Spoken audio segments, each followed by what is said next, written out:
Hello.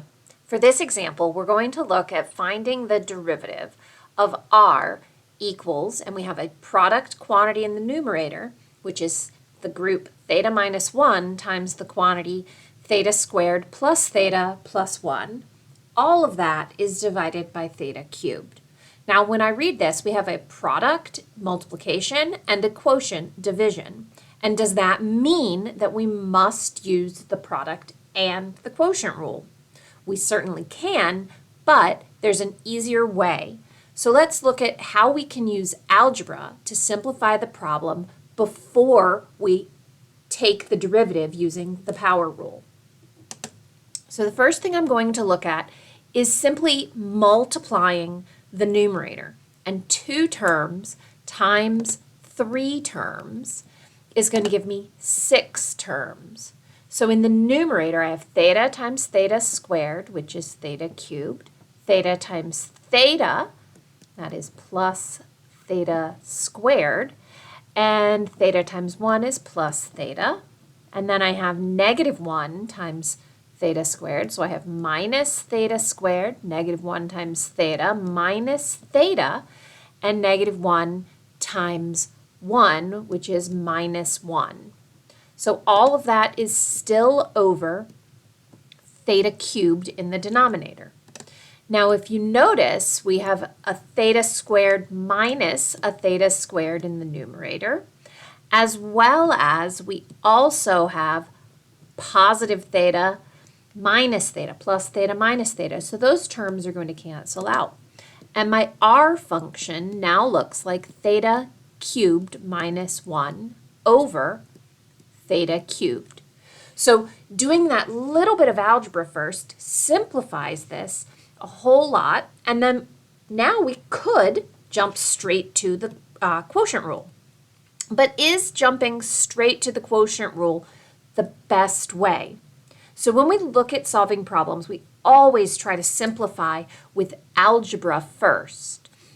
So that would make our calculus easier to deal with. Now, because there's only one term in the denominator, I can take this and I can divide each term in the numerator by the denominator, because that quantity is dividing each of those terms in the numerator.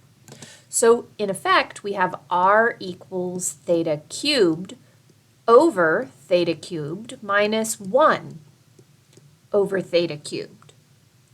So you can see that r simplifies even more. Theta cubed over theta cubed is 1, and minus 1 over theta cubed, we can simplify that because we can use negative integer exponent to bring that theta cubed up into the numerator. So now, if we jump right into this problem and we go to take the derivative of r, and in this case it is with respect to the independent variable theta, well, the derivative of a constant is 0, so that one term goes away. You don't need to write that 0 there. I wrote it for emphasis. And then I have minus. Now I'm going to use the power rule on the next term, and the power rule says we say negative 3 theta to the negative 3 minus 1. You bring down the power into the front, and then you subtract 1 from that exponent. So with a little bit more simplification, dr d theta, negative negative is positive. I have 3 theta to the negative 4. That is completely acceptable as our answer. Or switching up my notation a little bit, I could write r prime instead of dr d theta. It means the same thing. And then again, Pearson sometimes wants you to enter problems in the format in which they were presented. And since we didn't start with any negative exponents, that theta to the 4th can go into the denominator.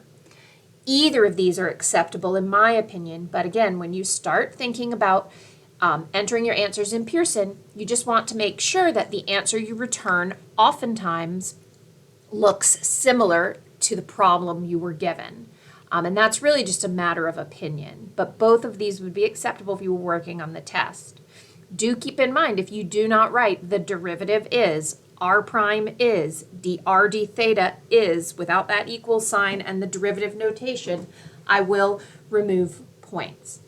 The purpose of looking at this problem is to say, hey, when we are given something and we're asked to find the derivative or differentiate, oftentimes, if we can use that algebra, we FOIL, we divide out those terms, then the calculus is so much easier. What I did down here, these bottom two lines, the calculus was one step using the power rule, and I was able to avoid using the product and quotient rules for this problem.